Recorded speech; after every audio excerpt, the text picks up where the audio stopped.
Just get out of my house. Dad's voice thundered through the small, cluttered living room, a mix of frustration and anger. You're nothing but trouble. I stood frozen, the suitcase in my hand feeling like a lead weight. But Dad, I didn't do anything. I swear, it wasn't me. Mom stood beside him, her face pale and expressionless. We've heard enough of your excuses, Emily. Your brother's been saying things about you. Things we can't ignore. But Andrew's lying. I pleaded. You have to believe me. I would never. No more. Dad's voice cut through me like a knife. Get out, and don't come back until you can prove you're worth something. The front door slammed shut behind me with a finality that felt like a punch to the gut. I was alone, standing on the sidewalk with my suitcase and a heart full of confusion. It was dark, and the streetlights flickered overhead, casting eerie shadows on the pavement. I made my way to the bus station, my mind racing with thoughts of where I would go, what I would do. The bus station was a pit of tired travelers and restless souls, but to me, it was a refuge. I found a corner seat and sat down, trying to gather my thoughts. Tears streamed down my face as I realized that everything I had known was now shattered. Hey, you alright? A gruff voice broke through my haze. I looked up to see an older man, probably in his 50s, with a weathered face and a sympathetic look in his eyes. Yeah, I managed, wiping my tears. I'm fine. The man didn't seem convinced, but he nodded and went back to his own business. I was grateful for his brief concern but didn't want to burden a stranger with my problems. I had to be strong, even if I felt like I was falling apart inside. After hours of restless waiting, the bus finally came, and I boarded it with a mix of apprehension and hope. Where I was headed, I didn't know, but anywhere was better than the home I had been thrown out of. The next few months were a blur of transient living and hard work. I found temporary shelter at a small, run-down apartment complex on the outskirts of town. The landlord, Mr. Harris, was a kindly old man who offered me a small room in exchange for helping with odd jobs around the complex. It wasn't much, but it was a start. Every day was a struggle. I worked long hours at a minimum wage job at a local diner, scraping by with just enough to cover rent and basic necessities. My evenings were spent in a constant state of exhaustion, trying to find the strength to keep going. I rarely had time for friends or any semblance of a social life. One evening, as I was cleaning up after a particularly busy shift, a familiar face walked into the diner. It was Andrew, my brother. My heart skipped a beat, and I felt a surge of anger and sadness. What are you doing here? I snapped, unable to hide my emotions. Andrew looked taken aback but quickly masked his surprise with a smirk. Just thought I'd see how my little sister was faring. Looks like you're doing well, not so great. You have no right to be here, I said, my voice shaking. You ruined my life. You lied about me to Mom and Dad. Andrew shrugged nonchalantly. Oh, I'm sure they had their reasons. Besides, you should be thanking me. You're so much better off without them. You were always a troublemaker. The anger inside me flared, and I had to force myself to walk away. I didn't want to cause a scene in the diner, but seeing Andrew stirred up feelings I had tried to suppress. I finished my shift in a daze, trying to shake off the encounter. That night, as I lay in bed in my tiny room, I reflected on how much had changed. I had grown so much since that fateful night when I was kicked out, but the scars of my past still lingered. I vowed to myself that I would rise above it all. I would prove to everyone, especially Andrew, that I was stronger than they had ever given me credit for. Months passed, and slowly, things began to improve. I managed to save enough to enroll in a community college part-time, working during the day and attending classes in the evening. It was tough, but I was determined to build a better future for myself. Despite my efforts to move on, I couldn't escape the shadows of my past. There were times when I would receive a call from an unknown number, only to hear Andrew's voice on the other end, taunting me or trying to convince me that he had done me a favor. Each call was a reminder of the family I had lost and the painful memories I was trying to leave behind. But with each passing day, I felt a renewed sense of purpose. I was building my life from the ground up, and though it was hard, I was finally starting to feel like I had a chance to succeed on my own terms. The road ahead was long, but I was ready to face whatever came next, no matter how challenging it might be. The crisp morning air greeted me as I stepped out of my small apartment, ready to tackle another busy day. I had managed to secure a part-time job at a local bookstore, which was a welcome change from the hectic diner shifts. As I walked to work, the weight of my past seemed to lift just a little with every step. Hey, Emily. Wait up. I heard a voice call behind me. I turned to see Jessica, one of my classmates from the community college. She was always bright and friendly, a stark contrast to my usual solitary existence. Morning, Jessica, I said, forcing a smile. What's up? Just heading to class, she replied. I was wondering if you wanted to grab a coffee before we start. We've been so busy, I feel like we haven't had a chance to catch up. I hesitated. My budget was tight, and I was used to being frugal, but I appreciated the offer. Sure, why not? It's been a while since I had a real break. We headed to a cozy cafe around the corner, a place with warm, inviting decor and the aroma of freshly brewed coffee. As we sat down with our drinks, Jessica leaned in, her eyes curious. So, how's everything going? I know you've been working a lot. I took a deep breath, the warmth of the coffee cup soothing my hands. It's been a challenge, but I'm managing. The bookstore job is a nice change of pace, and school is keeping me busy. Jessica's expression softened. I've noticed how hard you've been working. You're always studying or working 2 jobs. I admire your dedication. I smiled, feeling a bit of warmth from her praise. Thanks, Jess. It's been tough, but I'm determined to make it work. As the weeks passed, life seemed to settle into a rhythm. I continued working at the bookstore and attending classes, finding solace in the stability I was building. My interactions with Jessica and the bookstore staff provided a much-needed respite from the loneliness I often felt. One afternoon, as I was restocking shelves, a familiar face appeared in the store. It was Andrew, looking more disheveled than I remembered. "Emily?" he said, his voice tinged with a mixture of surprise and awkwardness. I tensed, my heart racing. "Andrew, what are you doing here?" "I just wanted to see how you're doing," he said, shifting uncomfortably. "I heard from Mom and Dad that you've been doing well. Why now?" I asked, my voice cold. "After everything that happened, why come here?" Andrew sighed, running a hand through his hair. "Look, I know I messed up. I was young and stupid. I've been thinking about what I did, and I wanted to apologize." I stared at him, trying to process his words. "An apology doesn't change anything. You were the reason I got kicked out. You're the reason I've had to struggle so much." "I know," he said quietly. "But I've been trying to make amends. I've been looking for ways to help out, to fix what I broke." His words were a mixture of sincerity and desperation, and I wasn't sure if I should believe him. "I don't know what to say." Andrew seemed to understand. "I don't expect forgiveness right away. Just think about it."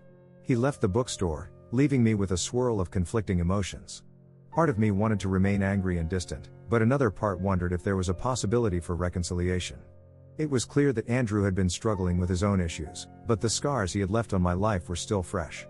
That evening, after a long day at work, I received a call from an unknown number. I hesitated but answered it. "Emily?" The voice on the other end was Mom's. "It's Mom. We need to talk." My heart sank. "What do you want?" "We've been thinking about you," Mom said, her voice strained. "We want to make things right. We've been wrong to cut you out of our lives." I was taken aback by her words. "Why now? After all this time? We've seen how hard you've worked," she said. "We're sorry for what happened. We want to help you, but we also need to talk about some things." I was unsure how to respond. "What do you mean?" "There are financial matters we need to discuss," Mom continued. "We're asking you to come back and talk to us about it." The conversation left me feeling conflicted. On one hand, the idea of reconciling with my family was appealing, but on the other hand, the pain and betrayal I had experienced were still very real. I had worked so hard to build my life on my own terms, and the thought of dealing with my parents now, especially with the added complication of financial discussions, was overwhelming. As I lay in bed that night, I weighed my options. I could continue to build my life independently, focusing on my education and career, or I could face the past and see if there was a possibility for reconciliation. Either way, I knew that confronting my family and the issues they wanted to discuss would be a significant step in my journey. I closed my eyes, trying to focus on the path ahead. Whatever decision I made, I would need to stay true to myself and ensure that I wasn't sacrificing the progress I had made for the sake of past wounds. The road to healing and success was far from over, but I was determined to navigate it with strength and resolve. The days following the call from Mom were filled with anxiety and indecision. The offer to reconcile with my family was tempting, but it came with a heavy dose of uncertainty. The prospect of confronting my past while negotiating some unknown financial matter weighed heavily on me. I decided to take a step back and reflect. My best friend, Jessica, was a great sounding board for my thoughts. One evening, after class, we met up at the bookstore for coffee. As we sat in the cozy break room, I shared my dilemma. "So, your parents called and want to make things right?" Jessica asked, stirring her coffee. "That's a big deal. What are you thinking?" "I don't know," I admitted. "It's hard to trust them after everything that happened. They want to talk about financial matters, which is confusing." I've been trying so hard to build my own life. I'm afraid that if I go back, it'll undo all the progress I've made. Jessica nodded thoughtfully. It's definitely a tricky situation. But maybe it's worth hearing them out, at least. You don't have to make any decisions right away. Just see what they have to say. Her words offered a small measure of comfort. I decided to take her advice and agreed to meet with my parents, but I did so with a firm resolve to protect my newfound independence. A few days later, I found myself standing outside my parents' house, the same house I had been thrown out of years ago. My heart pounded as I rang the doorbell. When Mom opened the door, she looked older and more tired than I remembered. "Emily," she said, her voice soft. "Thank you for coming. Let's just get this over with," I said, trying to mask my nerves. "What do you want to talk about?" We sat down in the living room, the same room where I had been kicked out.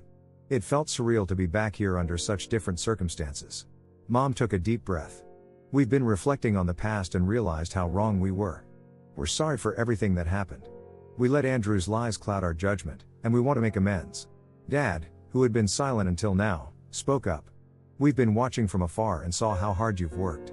We're proud of your achievements, but there's something we need to address. There's a financial matter that's been unresolved, and we want to settle it." "What financial matter?" I asked, my curiosity piqued despite my apprehension. Mom handed me a folder with some documents. "It's about a trust fund your grandparents set up for you.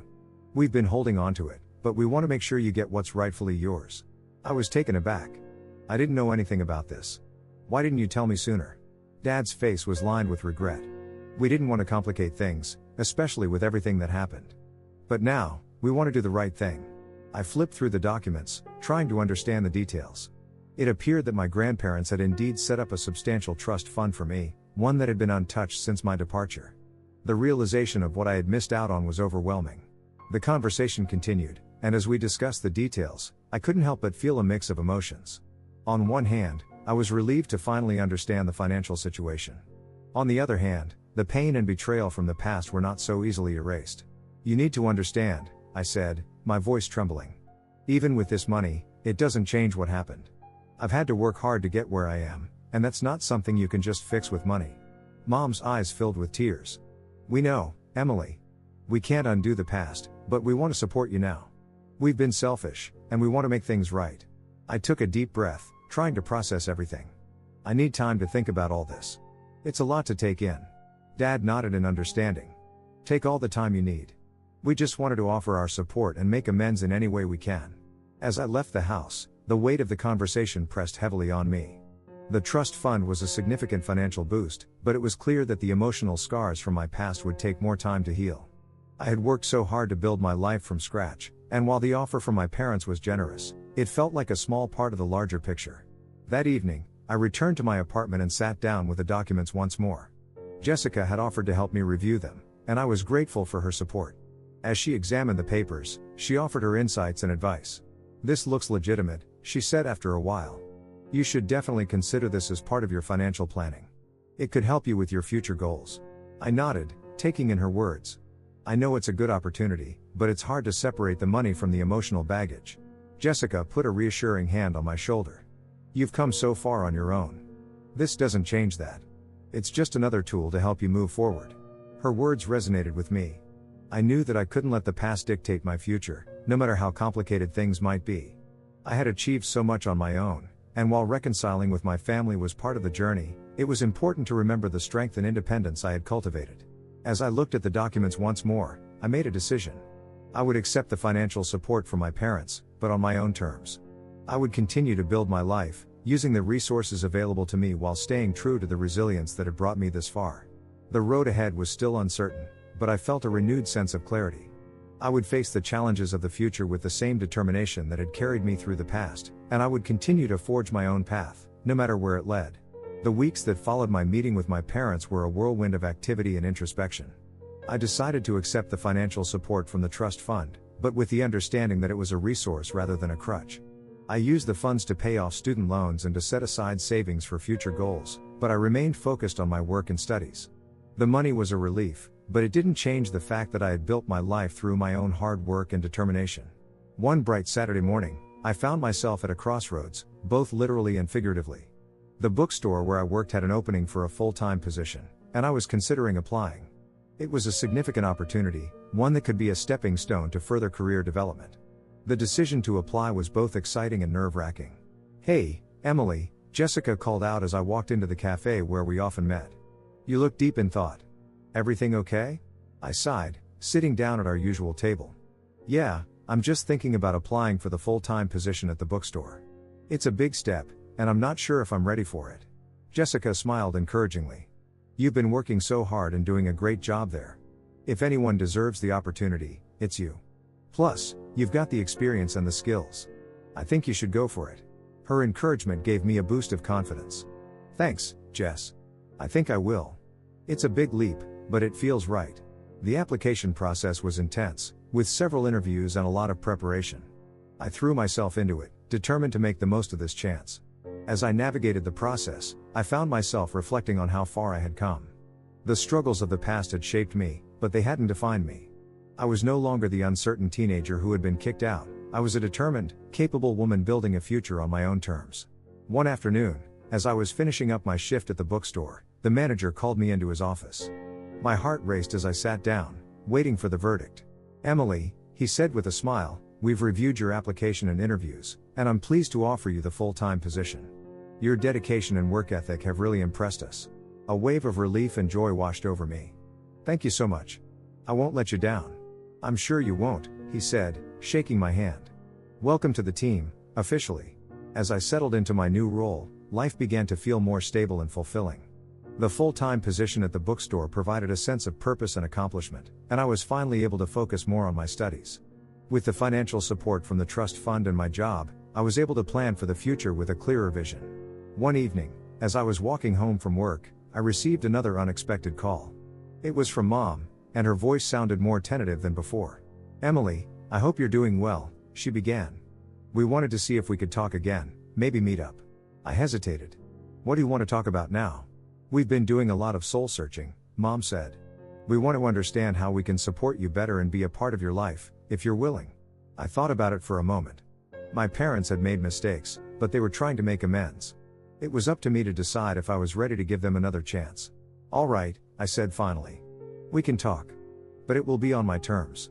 We met at a neutral location, a small park where the tension of past grievances seemed to dissolve into the peaceful surroundings. Mom and Dad looked nervous but hopeful as we sat down on a bench. "Emily," Dad began, "we want you to know that we're committed to being a part of your life. We've been working on understanding our mistakes and how we can be better." "I appreciate that," I said, "but it's going to take time for things to heal. I've built my life on my own, and I need to make sure that any relationship we have moving forward is based on mutual respect." Mom nodded, tears in her eyes. "We understand. We just want to be here for you and support you in any way we can." We talked for a while, sharing updates about our lives and discussing the future. The conversation wasn't easy, but it was a start. I knew that rebuilding trust would be a gradual process, but I was open to the possibility of a new beginning. As I walked back to my apartment, I felt a sense of peace and closure. I had faced the past, confronted the pain, and taken steps to move forward. The journey hadn't been easy, but it had made me stronger and more resilient. The future was still uncertain, but I was ready to face it with confidence. My new role at the bookstore, my continued studies, and the tentative reconciliation with my parents were all part of the new chapter in my life. I had learned that while the past shapes us, it doesn't have to define our future. As I closed the door to my apartment, I took a deep breath and smiled. I was ready for whatever came next, knowing that I had the strength and the determination to face it head on. The road ahead was filled with possibilities, and I was prepared to embrace them with hope and optimism. The journey was far from over, but I was no longer just a survivor of my past, I was a creator of my future.